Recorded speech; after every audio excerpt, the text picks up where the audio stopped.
Igor Elortzarekin gaude hemen Alabedin, Anonim Popular proiektuarekin izango da Gasteizko Jimmy Jazz aretoan, maiatzaren 31an, urte eta erdiko ibilbidearen bukaera edo izango den azken agurrak. Bira honetan, Igor Elortza ezagutzen ez dutenentzako, bertso gintzan, kanta gintzan, denbora askoan ibilitakoa, Alabediko kide ohia ere. Eskerrik asko eta ongi etorri. Eskerrik asko zueri eta poza handi bat egia esan da, Alabedira etortzea. Bueno, bukatzen ari zarete orain Anonim Popularren bira edo urte tardiko igaroaldi hau, baina inok ezagutzen espaldin badu, zer da, zer izan da Anonim Popular?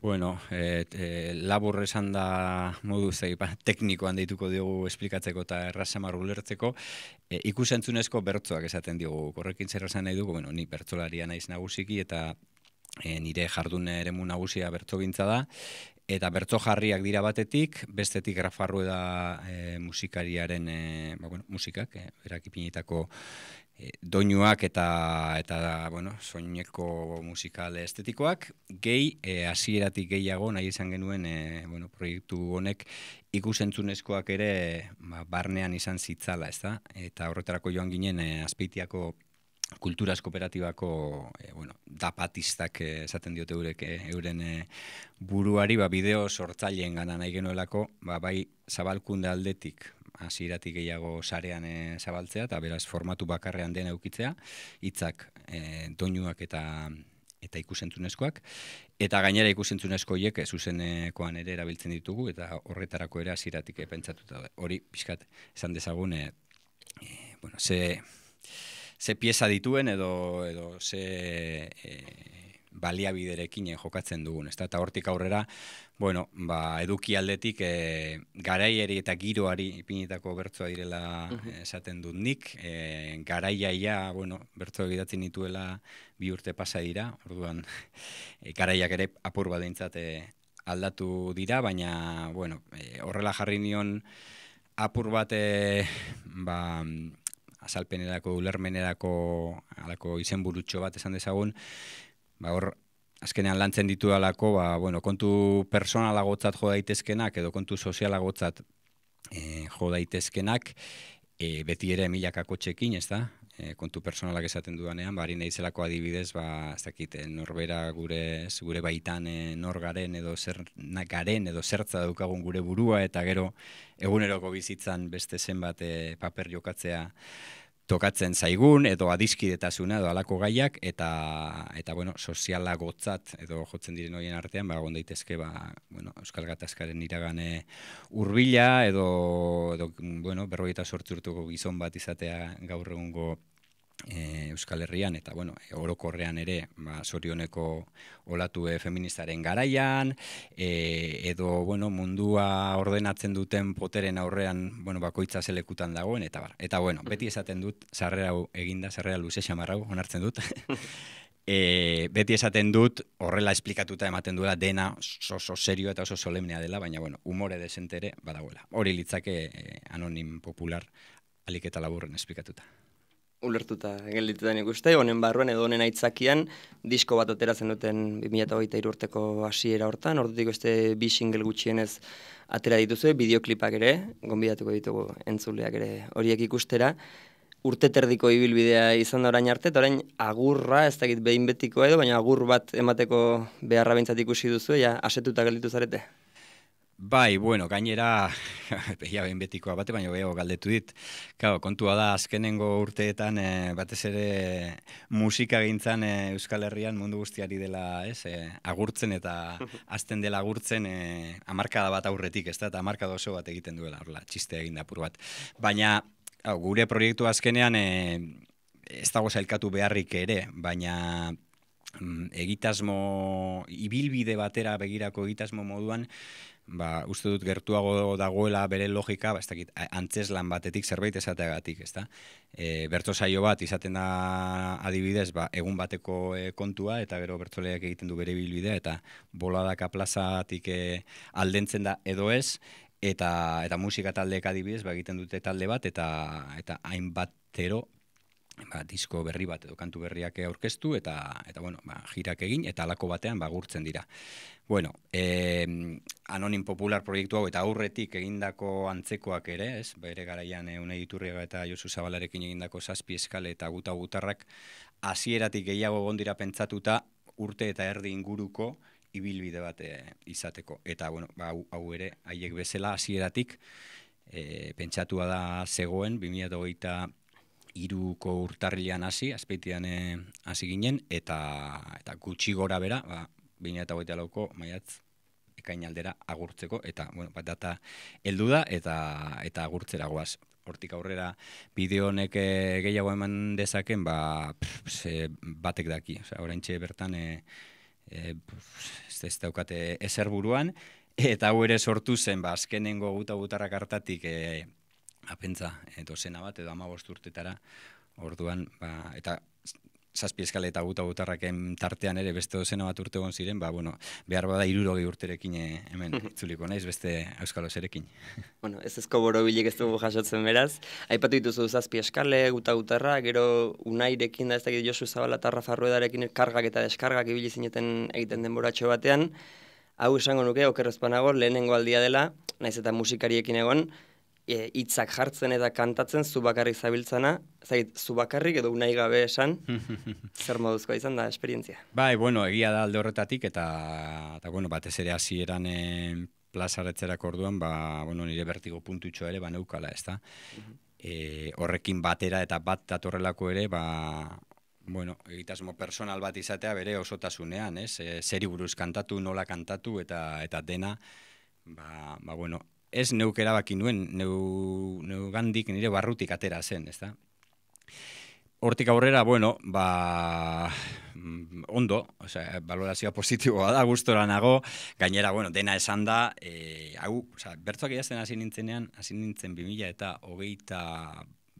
eske ja, pandemia sasoia zen, bakarrik ordenagailuaren aurrean, bapateko bertzo plazatik, bueno, ala erabakita atxeden bat hartu nuenean, eta gutxien espero nuenean, nahia, gogoa edo dena delako atera zitzaidalako, ezta? Bueno, hainbat urtetan buruan erabilitako kontuei buruz, ez? Bueno, norbere baitan eta norbere inkuruan aldaketa haundiak ikusita, bueno, garai bateko, ez? Gure Euskal Herri honetan, eta bueno, jende baten artean behintzat, zeuden alako ziurtasun, taldetasun, eta batzuk, bueno, aldatzen ikusita, mugitzen ikusita, bere alde honekin, bere alde ezain honekin, eta horrek sortzen zituen ezin egonekin, eta ez da hori batetik, eta bueno, gero, personalki ere, gutxi gorera 45 bat urten euskan, eta horrek ere, eragiten ditu hainbat gogoeta edo, bueno, en fin, bizipen, eta bueno, hainbat gaik persegitzen zaituzte, eta gainera etorri zen pandemia eta itxialdia, ezta? Eta itxialdi horrek, bueno, derri horrean, isolatu gintuen, ezta? Norbanakotu gintuen fisikoki baita ere, ezta? Eta nik uste dut hortik, hori da gerora egin dudan irakurketa, baina, bueno, pizkat hiru baldintza edo hiru egoera hoien nasketatik sortu zen bertzoak jartzeko nahia edo beharra, eta hasiera batean enekin zerbaitetarako izango ziren, ez ziren izango niretzat bakarrik eta bar. Orduan horregia eman zidan bertzo pila bat idatzi nituen, gero asko ez dira sartu, beste berriak egin ditut bidean, eta bar, ezta?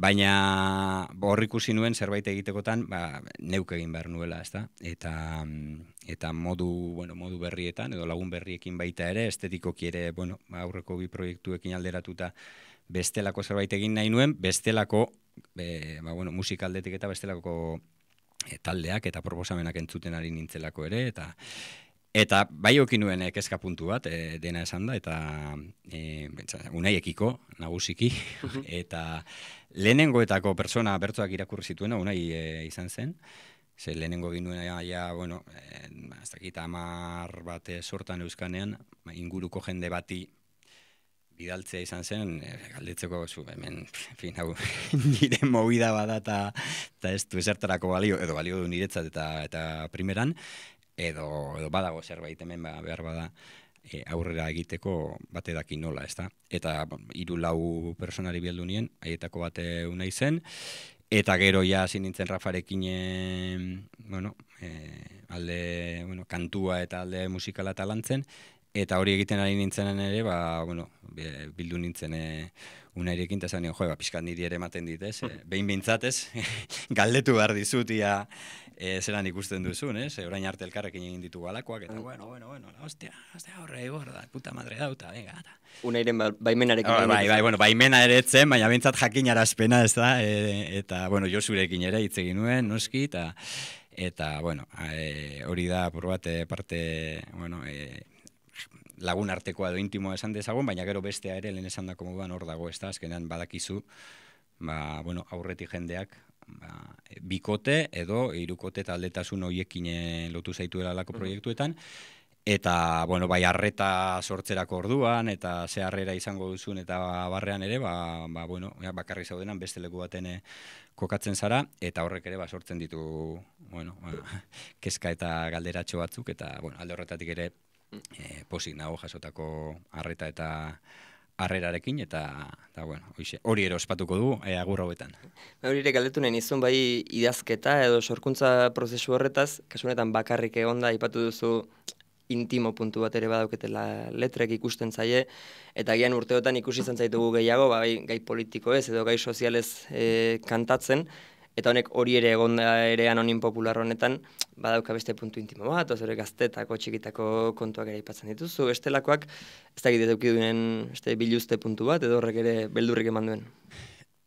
Hor klabea da, hori, idatzi nituenean, niretzat idatzi nituela, eta erabaki nuenean, agian, izan zitezkela jende aurrerako ere, erabaki nuela bere hortan, eta berriak egiten nituenean ere, posizio horretatik eta tonu horretan jarraitzea. Zergatik, batetik horrelatera zitzaidalako, eta gero ere Rafarekin egindako eta Bidogilekin egindako lan guztian ere premisaetako bat izan da, pixkat intuizioari kasu egitea eta jolastea baita ere, ausartak izatea, zentzu horretan ez ausartak izateagatik edo ez dakite zein erronka norbere buruari edo jendeari pintzagatik espadaze, hemendik ateratzen zait, zerbaitegatik izango da, adintxo bat ere badaukagu ja, ez? Lizentzia batzuk hartzeko, edo igual kontrakoa da, ez da?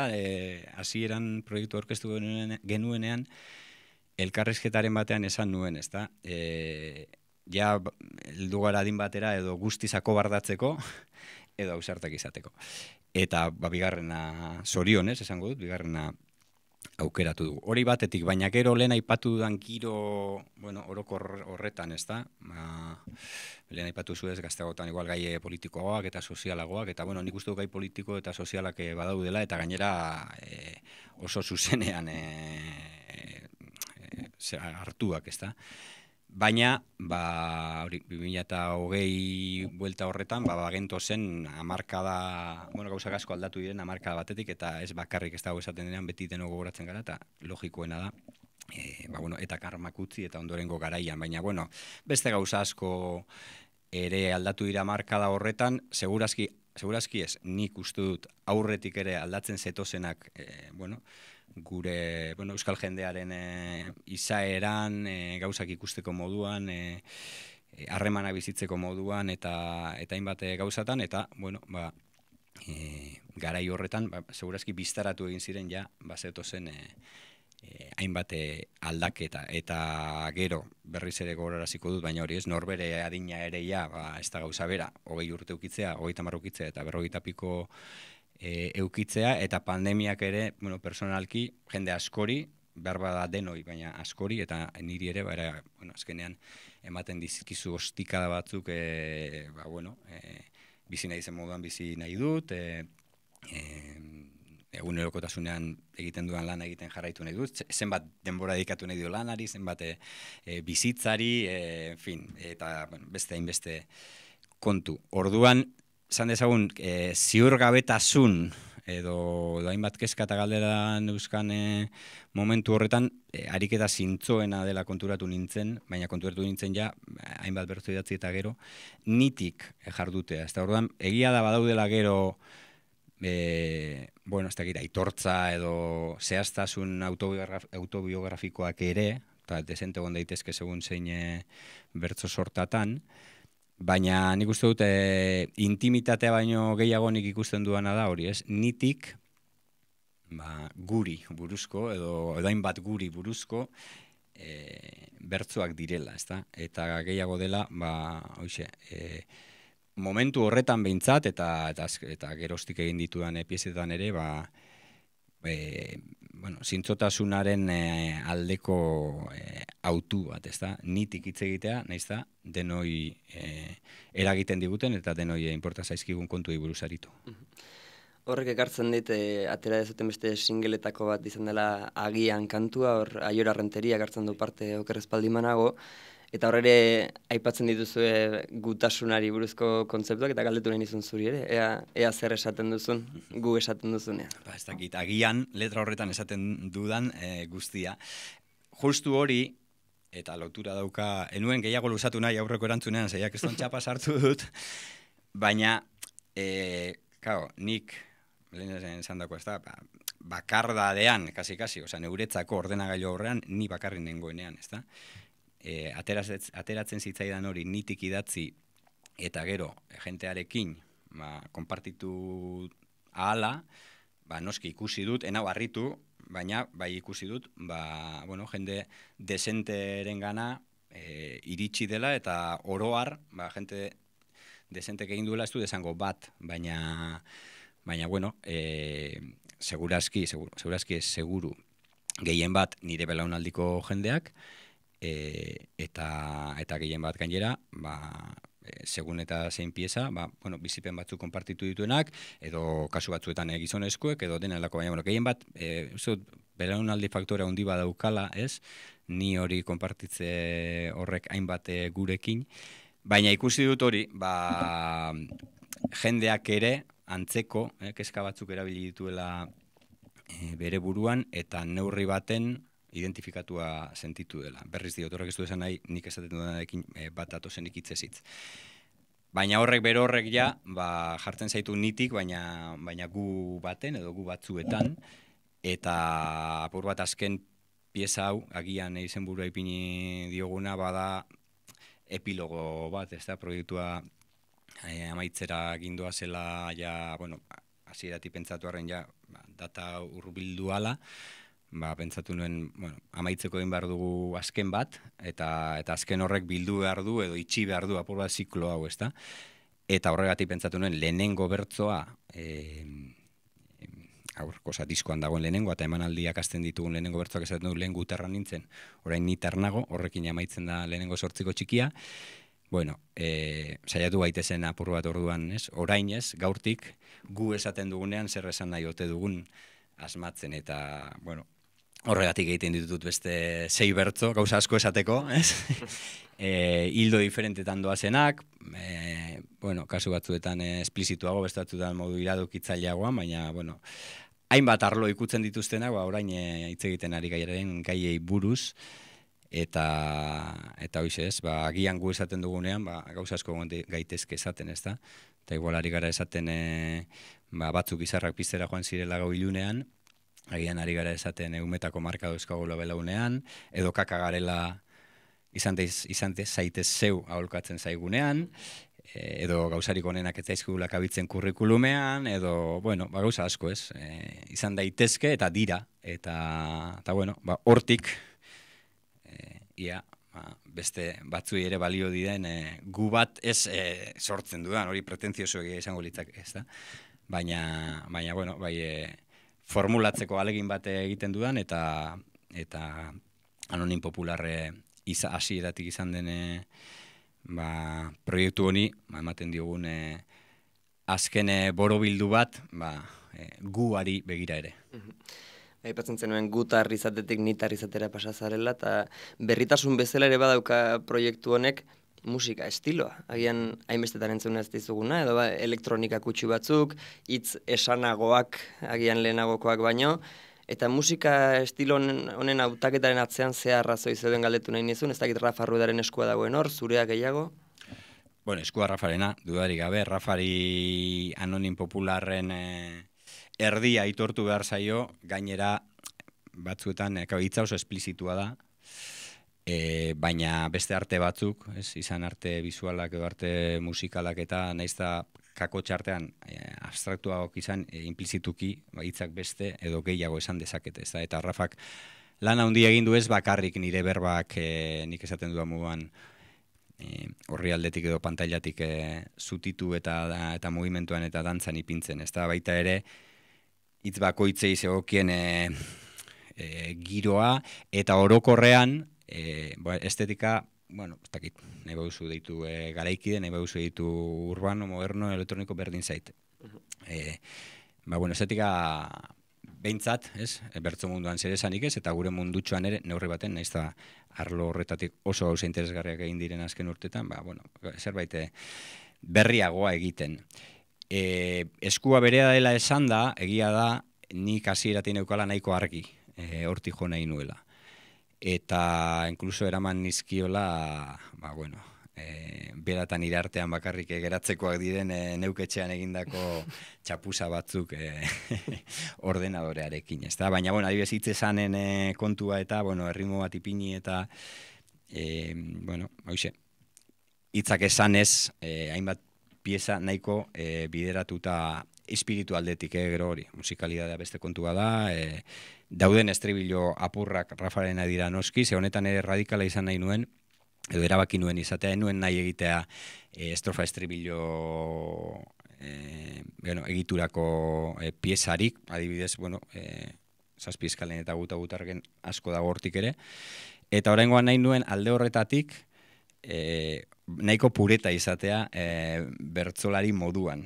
Sortak dira, 8, 9 bertzotako sortak, 8ko txikiekin hasten naiz, neurri diferentea daude, baina, bueno, 9ko txikiko pieza bat dago adibidez, eta horretan, eta Rafa izaten nion, eta estribilorik ez badaukate, berdin da, osea, ez da, gero, bueno, kasu batzuetan berari bere zen horretatik atera zaizkio, eta oso ederra gainera, baina bueno, hori baino gehiago, baina inuen hitz esanarena, eta soinuari buruz esain argi, nagoelako horretarako gaitua ere, baina entzuten ari nintzen hainbat gauza bai eraman nizkion, ez da? Eta, bueno, ezagutzen dituztenei, batzuei hartu diete airea, ez da, baina, bueno, ez dakit, De La Fe, Ferran Palau, edo, bueno, Aljei eta Stromae eta beste hainbat, bueno, Rafak ezagutzen zituen denak espaziren ia denak eta beste asko,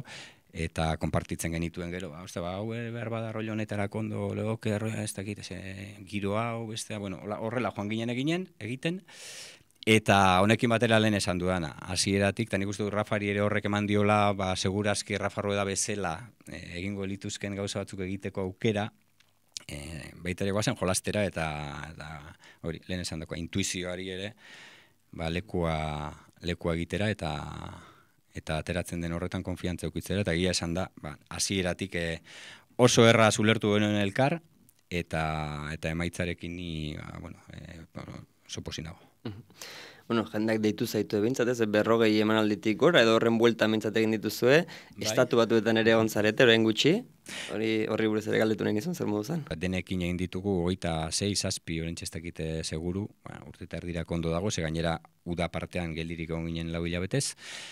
Bikote formatuan ere aurtengo neguan Rafa eta biok beste 10 bat emanaldi egin ditugu, eta, bueno, azken 3 hauek agurrak egin aurretik, joan gara estatu batuetara,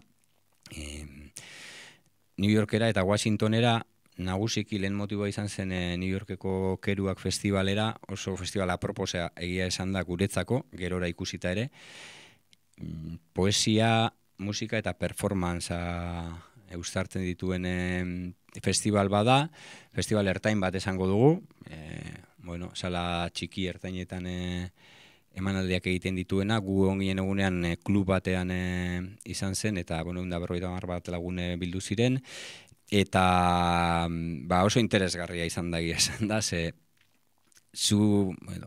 gu edo ni behintzat, ez da, hemendik zoaz apur bat zure euskal mundutxotik eta hemengo referentziekin, eta hemen nahi eta nahi ez, garen beste gara eta elkar ezagutzen dugu ondo edo ondo egi, eta klabe batzuetan mugitzen gara, eta askotan berdinetan, ez da. Eta apur bat, buruan hori dena ez ordezkatzera, baina, euskara eta euskal kultura ara eramatera eta abar joan ginen, eraman genituen bideoproiekzioetan liriksak inglesez, Elizabeth McLeanek itzulita, bera izan delako New Yorken bizi den euskaltzale bat, guara joateko, sustatzaile nagusia, hemen egoten da, urtean birritan, bai literatur mundua, bertso mundua eta barra jarraitzen ditu aspalditik, eta hori dena ara eraman da, batetik ikusten duzu, jendeak arreta jartzen diola, eta harrera ona egiten diola, eta ondoren egiten dizkizun iruzkinengatik, ulertu duela, ez da, zer egin nahi duzun. Eta bestetik, egun horretan, klub giro horretan gurearekin batera horre egin genuen 40 minutuko emanaldi bat. Eta gurearekin batera beste 7 proposamen zeuden, eta oso bariatuak, eta spoken word giroko jende desente. Ez da, zeuden adibidez, La Bruja eta Pepe Flores, hau dira New Yorkan ezagutzen duena entzat mundu hau, New Yorkan da, spoken word eta slam leia mundua eta, hori 70. hamarkadatik egiten duen kafe mitiko bat, eta La Bruja adibidez horko zuzendaria da oraintxe bertan, eta hauek egin zuten poesi errezitatu eta spoken word saio bat salsa musikarekin batera, baina gero Martin Rangel izeneko mexikar bat zegoen oso gauza aparatuekin eta elektronikarekin ahotsa disorsionatuz eta beste gauza oso diferente eta oso guapo bat egiten, Resurgent Forms izeneko bikote bat, gitarra akustiko batekin eta giro, ez dakiten nola eskribatu, baina oso lasaiak sarriz beste poesia lirikoago bat, aurreko biak direktuagoak ziren, Bronzeko beste tipa bat ere egin zuena aurreko talde horrekin berarekin, salsa egiten zuen talde horrekin, eta ni batez ere, segurazki nik ere hitzak ezin dituelako ondo jarraitu, ez da, ia denek, ingelesez eta espainolez egiten zuten. Baina atentzioa eman zidana zan, errezitaretzerako orduan eta taularatzerako orduan buruz ikasitako poemak eta bai ahotsaren erabileran, bai publikoaren aurrean jartzeko jarreran, inkluso batzuek aktore doaiak ere bazeuzkaten, eta baina etzagoen histrionismo horik, zu artifizialik ez ezer, jende oso ona. Eta, horrek ere ja, oraindik ez dakit non, baina beste leku baten kokatzen zaitu zeu ere, eta ona ere pixkat horrekin etorri naiz, ez dakit zenbat iraungo didan, eta iraungo didan ere, baina apur bat hori mastikatzen eta digestioa egiten, lehen esan dako moduan, ez? Ara, zoazelako, hemengoarekin, baina, handik ere zatozan ikusi duzun apurtxoarekin, baina ja zurea ere begiratzeko beste begi batzuekin, ez da?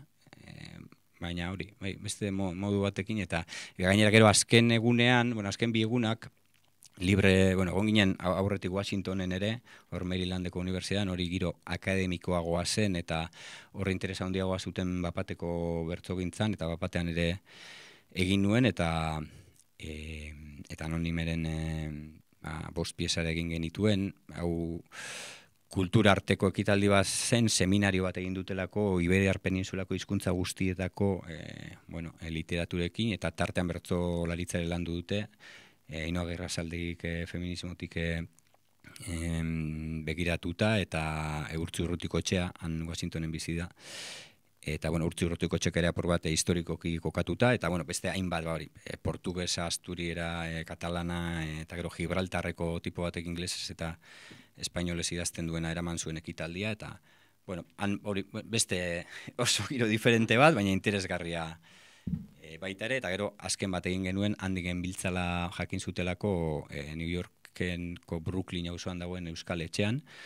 Hor politena izan zen, 50 lagune batu ziren, gure emanaldia osorik egin genuen, gu bakarrik ginelako eta tartea geneukalako denerako, eta posik handiena egia esan, hango euskal komunitatearentzat kantatzeaz gain hori joan ginetik bagenekien, baina antza denez urte askoan nahiko geldirik edo erdi hilda egonda Euskal Etxea eta mugimendua, eta oso aspaldiko partez, ez dakit izan zuten 6 urte edo, lehenengo ekitaldi kulturala izan zen gurea, eta gehiago egiteko asmoa daukaten, noski oraintzu hasi da talde berri bat, orain arte pintxopoteak eta atletiken finala eta korrika eta alakoak egin dituzte, baina lehenengo emanaldi kulturala gurea izan zen, eta horrek ere ematen dizu postxo bat, ez da, zerbaitetarako joan gara ara ere, ez da.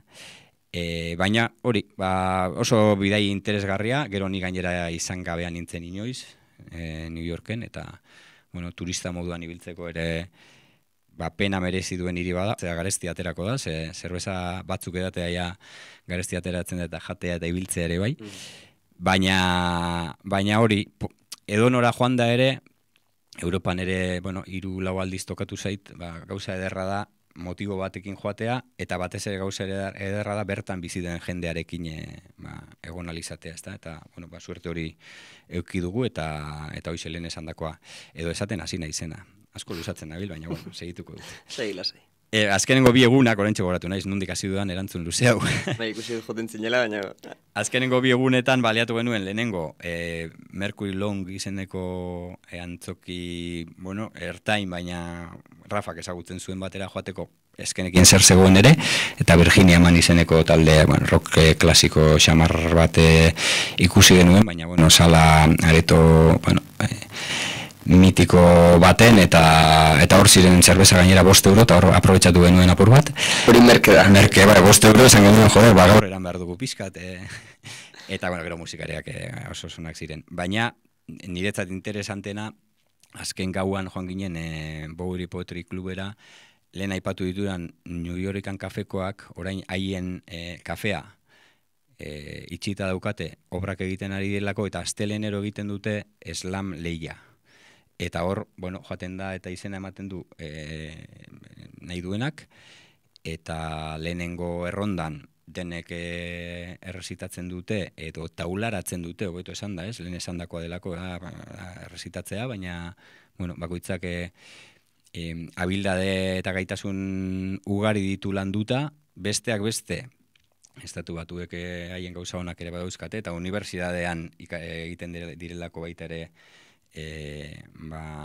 gaitasun hoiek lantzeko proposamena daudelako, ez da izan idazketa kreatiboa, izan antzezpena eta beste hainbat. Eta 3 minutuko poema bana taularatu dezakete, eta hor nola lehia den, eta gero publikoan 3 bolondresek puntuatzen dute, eta hor batetik nik ere ikusten nuen, bertso txapelketetatik eta joan da beste kontu batzuei ere begiratzen nien, ez da hasi berrien urduritasuna, beste batzuei ikusten zitzaien azeriago jokatzen zutela, ez da, taulara igotzeko modutik hasita, eta bereziki lehen esandako hori, batzuek, mikrofono eta korputz eta hots utzez, hori da legetako beste bat, 3 minutu euskate, eta ezin dute erabili, haiek aurkezpenean esan zuten moduan adibidez, fucking marakarik, edo antzekorik, eta batzuek mugikorra eramaten zuten buruz espazekiten poema, eta lehenengo errondaren ostean pasatzen ziren 4, eta beste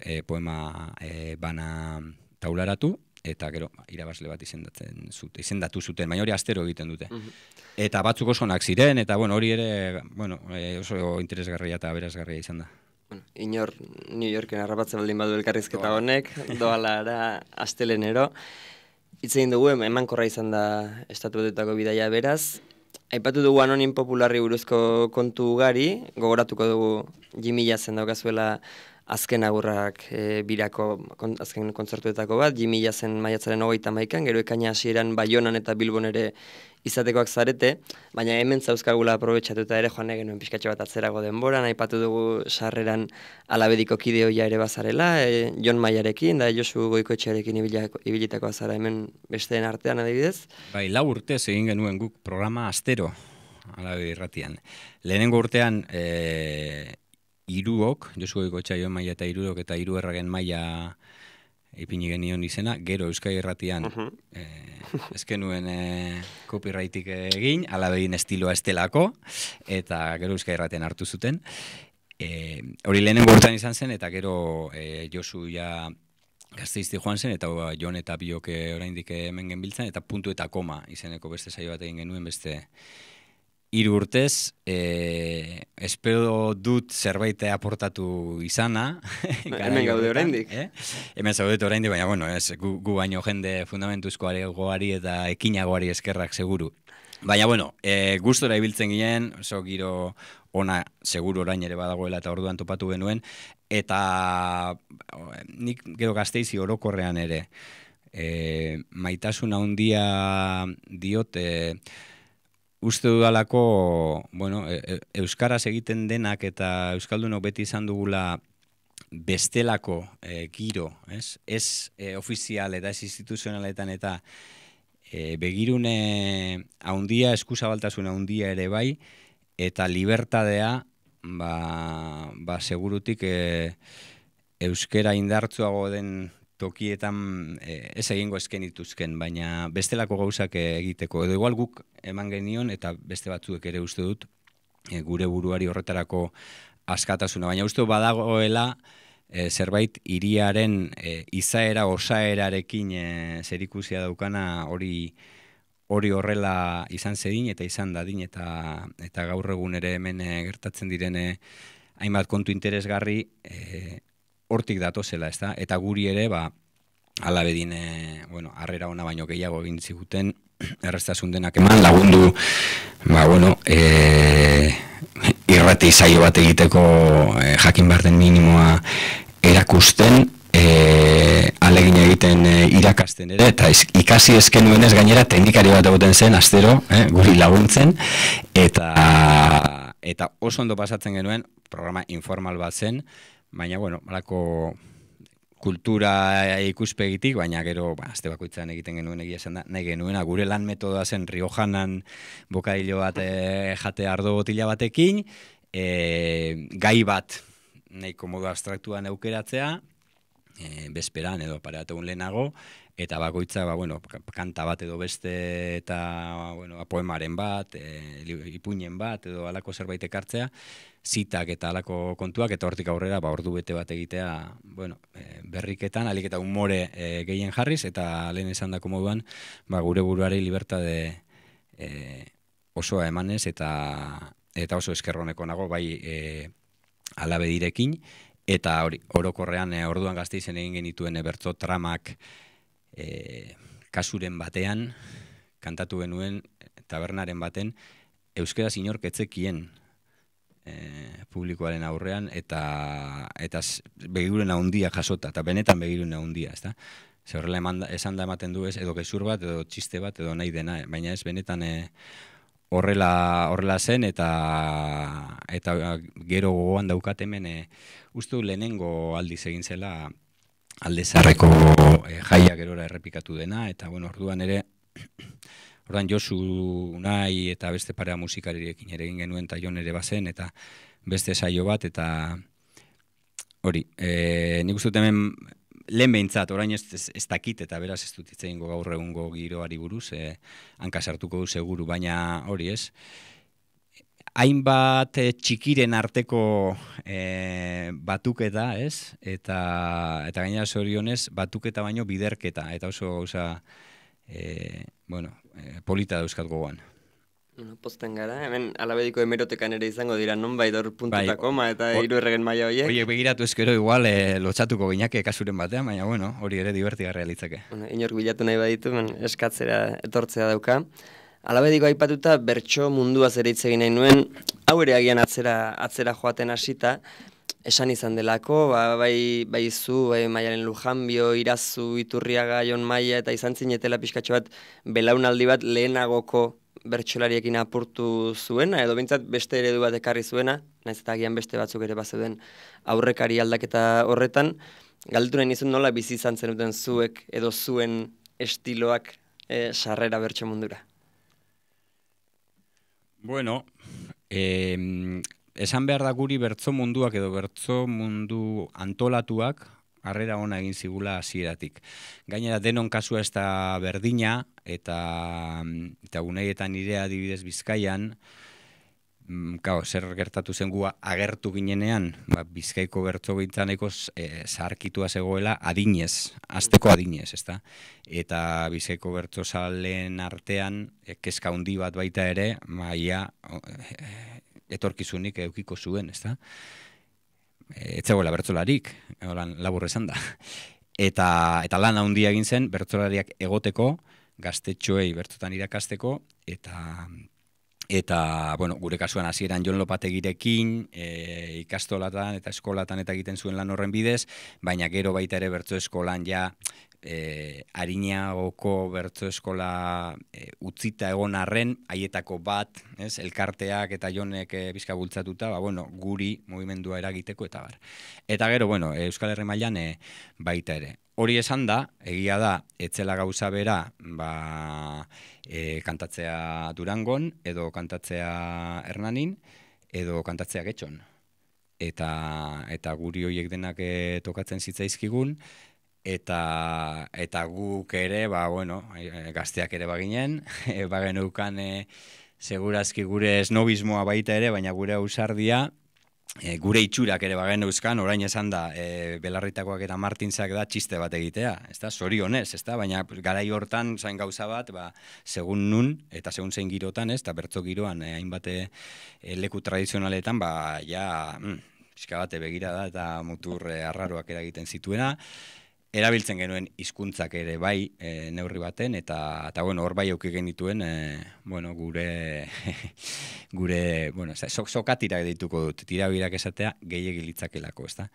Baina, uste dut astindutxo bat eman geniola bertso munduari eta euskal munduari ere bai ein batean, baina harrera ona izan zela bi arrazoirengatik, lehen esan dudan horregatik, premia zegoelako, eta premia horren kontzientzia, eta bestetik bat egin genuelako, orain ere egiten duten moduan gazteek, zaharragok nahi duguna esango dugu gazteek egiten dituzten gauzei buruz, baina gazteek konentatzen dute gazteekin logikoa den moduan, kantatzen diete beraien adineko beraien lagunei, beraien kezketaz, beraien hizkuntzan eta beraien estetikarekin. Eta guk ere, azkenean indar hori geneukan, gazte saio pilo bat egin ziren hor urte batzuetan, kointziditu zuen baita ere, bertso buma ditu zaion garaiarekin, telebistako programa, horrek ere eman zigun, ikusgaitasun bat, eta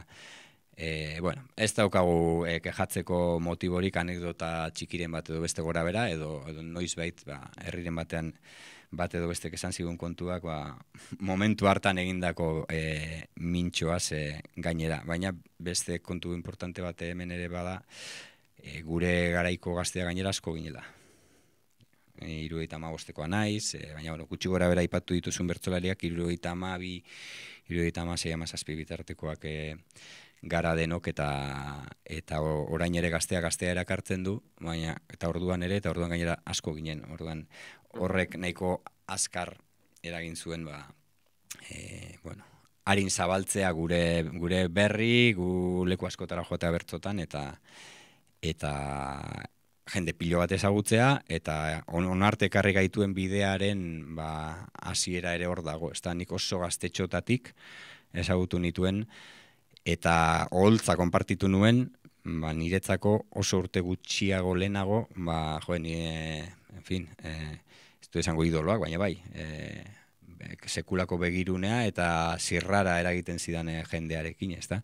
Josu Zabalabera, Artzainak egin kantatzea, Fermin eta negorriaken boloetan egotea, baina korrika baterako hitzak egitea, eta Ruper Ordorikak eta Mikel Laboa kantatzea, edo Atxagarekin egitea araba euskaraz baterako hemen printzipalen saio bat, edo hori guztia, 25 urten euskanerako ja bizitan nengoen, ez da, bueno, horrek esan nahi du oroar, ez gaudela kejatzeko moduan. Eta asko aldatu zara ordutiko? Aldatu, bueno, ez dakit pentsatzen dut baiet, eta espero dut gainera baiet. Aldatu, noski, espero dut oberako, baina, bueno, aldatzea ezinbestekoa da, ez da, bestela eskeundeke bizirik enuke zehatz jakingo esaten zertan, Beste, a ber, funtzean gero muin barru-barruan eta nire barrurenengo zenetan, nahietan eta munduarekiko esperantza eta zerretan berdin-berdina naizela esango nuke, edo berdin-berdina ez, baina, bueno, funtzean betikoa dago hor, ez da? Baina, bueno, hortik aurrera, bizipenek, ostikada batzuek eta inguruneak eta garaiak aldatzek ere, aldatzen zaitu eta egokitzen zara, ez da? Baina, bueno, badinotzut, osea, espero dut baietz, onerako izatea gutxienez, garaira egokitu eta garai bakoitzean ganorazko zerbait egin eta aportatzeko ideatik, eta esentzian segurutik ez da. Bestela, uste dute nekez 58 urterekin egingo nukela Anonim Popular bezalako proiektu bat, eta alako saltxa batean, eta alako lanetan sartuko nintzena, ez da? Jende desente igotzen da goltzar 20 urterekin, eta 40rekin ez hainbeste, eta ez da bakarrik izaten, noski behar da ere, horretarako aukera, eta bidean gauzak ondo samar joatea. Baina hori baino gehiago ere behar da, eta segurazki hor dago, 15 urte neuskanean zegoen tipo berbera. Galdetu nahi nizun ere bertso mundua zorokorrean nola ikusten zenuen gaur egungo egoera, zuen abia puntu hori aipatu duzula, eta ezin izan dut saiestu ere galdetzea bertsolaritzan edo txapelketetan omen dagoen marko ideologiko murritzaren inguruan. Bueno, lehenengoarekin hasiko naiz, eta gero bigarrenari atakatuko digu. Nik bertso mundua oso ondo ikusten dut, osea, gaur egun hasteko dago gero eta maila, igual maila handiegia dago, gero benetan bertzotan egiteko dagoen plaza kopururako edo behintzat, bertzolari batek maila bat daukanean, hasiera batean, anbizio apur batekin, eduki ditzaken nahietarako. Ez dago gaur egun bertzolari on beste plaza. Guk alde horretatik ere, nahiko sorte eduki genuen. Plaza kakotxartean, hau ere ematen du, guk ere egingo genuen zerbait, baina plaza kakotxartean zai geneukan. Eta nik orain ikusten duana da, laukote bat, bertsosaio on bat, ziurtatuko dizuna, osatzeko dauzkazula ez dakizen bat aukera, ez da. Eta hori, bertsozale moduan, kristona da, ez da. Jendeago oso ondo egiten du bertsotan. Gero belaunaldi bakoitzak bere garaiko giro eta kezka sozialak dakartza, eta giro eta kezka sozial horiekin ondoen bat egiten duen, edo hor, giro horretan dagoenak dauka eraginkortasunik eta atentziorik eta funtziorik, azkenean bertsogintzak beste edozein kultur jarduera bezala funtzio sozial bat ere eduki behar du, eta funtziorik importantena, eta nik uste dut azkenengo bertsogintzara heldutako azkenengo belaunaldi honek eta nagusiki emakumeek, eta gainera emakume feministek egin duten ekarpenak asko aberastu duela bertzogintza, garaiarekin bat ere badatorrelako eta bazelako garaia, baina baita ere segurutik gure belaunaldiak urte asko eta behar bada onartzen dut jende batek esaten duelako, eta ulertzen dut ikuspegi hori gehiegi ere iraundu zentralidadean, baina izan da baita ere, ez delako etorri bitartean, benetan esanguratsua izan den beste giro bat, edo beste proposamen batzuk, naiz da, bertso kalitate aldetik lehen esan dudan zentzuan, jende asko oso ondo egiten duen aspalditxoti dagoen, ezta? Eta nik bertsozale moduan hori posez bizi dut, bertsolari moduan ere, tokatu zaidan arren eta tokatzen joango zaidan arren, ez dakit albora atzera edo dena delakoa egitea, baina hori horrela izan ere, edo hori horrela delako ere, posez bizi dut. Eta gero azken galdera dela eta luze jo dezaken gaia da, ze gainera, pentsatzen dut baino gehiago Jonen azken hitzaldiagatik ari zarela, ez dut gehiagi hitz egin nahi, ez polemikan ez hartzagatik, esango dut nire iritzia, baina Jonekin berarekin hitz egin nahiko nukelako, Jon estimo handitan edaukadalako, ez delako bertso munduko jendearentzat horren besteko kolpea ere izan hitzaldi horretan Jonek esan dituenak, entzunak dizkiogulako gehiago gutxiago, eta gainera, ez mikrofonetatik eta abarretatik antzeko kontuak, eta bere kezka horiek, lehendik datozelako, ez da. Hori esan da, niri adibidez gogorra egin zitzaidan, ondo ulertu badut, esan nahi duena, gogorra egin zitzaidan, gutxi gora eta asko laburtuta, ez da, irakurtzea hiperkapitalismoari ondo datorkion diskurso progrearen hildoan dabilela txapeketatako bertzogintza, ez da, hombre, ez dakit, niretzako hiperkapitalismoa, Josu Jonimaz, Isabel Ayuso eta Ursula von der Leyen dira, ez da, ez dut uste txapelketan esaten diren gauzak haien hildokoak direnik, ez da. Gero bigarren gaia, klasikoagoa da, banda zabalerarena, eta, hori hainbat aldiz entzuna dugu, batetik uste dut esan beharra dagoela, dagoen banda zabalera gaur egun, duela 10 urte baino zabalagoa dela, eta duela 20 urte baino zabalagoa, eta duela 30 urte baino zabalagoa ere bai, zabala espaldin balitz ere, hori bat, nire iritzia noski, baina uste dut horrela dela. Eta bigarrenik, banda zabalera hori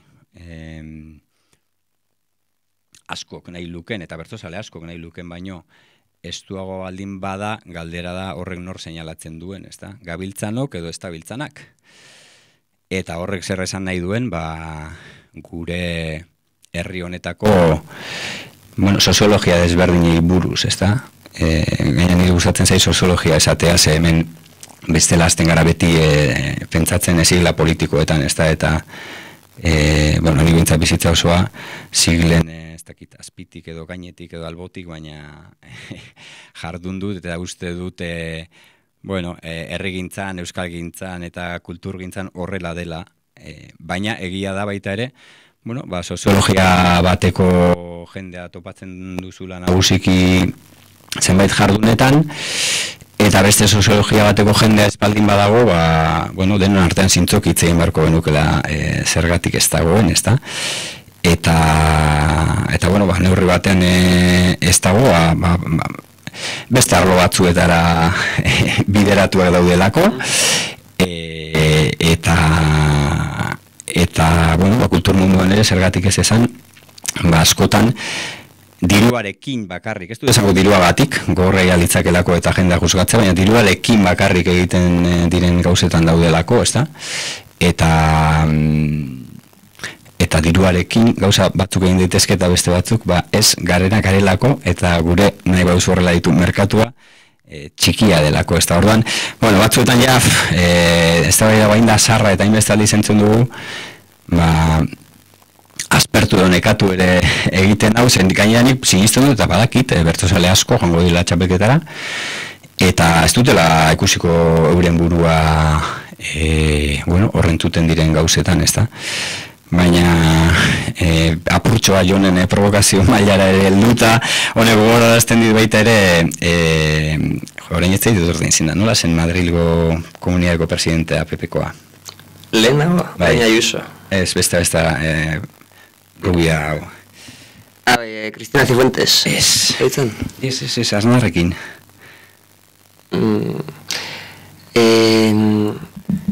Ama. Ez que izena espaki guztu bale. Bai. Kauen dio, behiratu got interneten. Bueno, eskenduta dauka, eta bideoian sartutzen nago. Etorri bezaigu, Esperanza Agirre. Etorri zaitu orain, Esperanza Agirre, ez? Esperanza Agirre di telebista programaten entzun nion, Gabonetan kantatzen zutela urtero bere etxean eta asko unkitzen zela haurtxo txikia zehazkan dago kantatzen. Ez da, nik sinisten diot, unkitzen dela, nola ez da unkituko Gabonetan kanta hori kantatzen. Normala da unkitzea, ez da? Kontua da, haurtxo txikia zehazkan urte osoan dagoela. Eta bertzogintza martxan urte osoan dagoela eta ez bakarrik txapelketa garaian, ez da? Eta, bueno, zehazkaren ondoan hor gaude batzuk egunero, eta nik ere jonek bezala enuke inor minduna esan da, baina, bueno, lehen gora bueltatuta, uste dut, bertzo munduaren zabalera dena baldin bada, eta estu egia baldin bada, pentsatu beharko benukela gabiltzanok edo ez da biltzanak seinalatzen dituen utxune horrek, eta zientzoki hor bai, zergatik gertatzen den hori, eta bakoitzak egin dezala bere lana. Eta txapa zarra sartuta gero, nuen nahi gehiagi sartu, errepikatzen nahi dut, nik honetaz jonekin tranquil hitz egin dezakedala eta hitz egin nahiko nukela eta seguru gainera berak berea eta nik nirea hobeto esplikatuko geniokela elkarri eta aspalditxo ez dut ikusi, baina badukagoa. Gainera bere hitzaldia galdu egin zenez eta benetan bere hitzak zein izan ziren eta ze kontestuetan hori galduta dago. Amaitzen joango gara elkarrizketa nahikoa txapa eman dugu biok, baina bai galdetu nahi nizun pixkatxo bat ere borobiltzeko edo zure bizitzaz nola arituaren ere pixkatizketan berreskuratu duzuela ere Anonim Popularrekin ateratako beste single hauetan bi bide kantua, gutarrakekin ateratakoa, eta horrela aipatzen duzu bizitza bakarra dela, baina bi bide bakarrik daudela, triste bizi gintezke edo erdi pozik, eta ia zeinetako izan zaren zu? Bai, ni erdi pozik eta erdi libre, ze bestea da, ez, preso bizi gintezke edo erdi libre. Erdi pozik eta erdi libre bizin izan naiz eta sortu duen konsideratzen naiz alde horretatik, baina uste dut bietarako, bueno, alegina handiak egin behar direla. Ez dela erreza ez erdi pozik, ez erdi libre bizitzea eta horretarako, bueno, erabaki batzuk hartu behar direla eta ez denak errazenak. Baina, bueno, ni neu, oraingoz behintzat, konforme nago egindako autuekin eta izandako sorteaz. Baita ere, denala honekin, bestea da hori, askotan, kantu berreskuratu gunean, pentsatu dut, ostras, duela, ja, 15 urte hain existenzialista nintzen, Ez dira kontu berriak.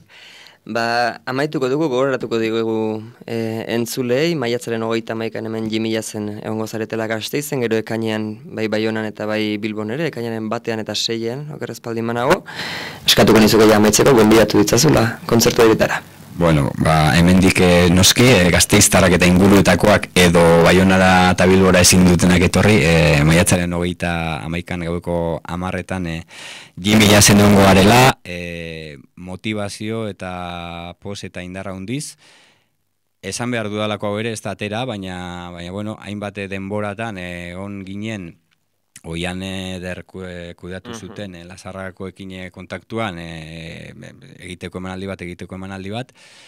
Ondo tristea da horko historia, ulertzen ere zaila, ez dakit oso ondo ze ondorio atera daiteken, baina bueno, poterea ezagututan nik batzutan pentsatzen dute, hain da arraroa ez da, oian hainbeste urtetako elkarlana eta gero, eta eraikina eginda eta bar, ez dakit, ematen dizu pentsatzeagatik, hemen norbaitek egin duela kalkulua, bueno, ja, herri euskalgintza, ez da, herrigintza eta euskalgintza bat egiten duten eremu horiek, bueno, pixka bat ezote diren, balaztatu behar, ez da? Hau esaten dute mendik, bueno, libertatea daukalako, eta atrebentzia handiz, eta postuko nintzateke oker banen bil. Baina, bueno, nahi genuen Gasteizen bat egin, eta agurtu aurretik, bueno, esan genuen, Jimilazera joango gara, ze Gasteizen bai ala bai egin behar dugu, orduan oso gotzu gaudela, eta etortzeko maiatzaren 31 gaueko 10 ederto pasatuko dugula, ze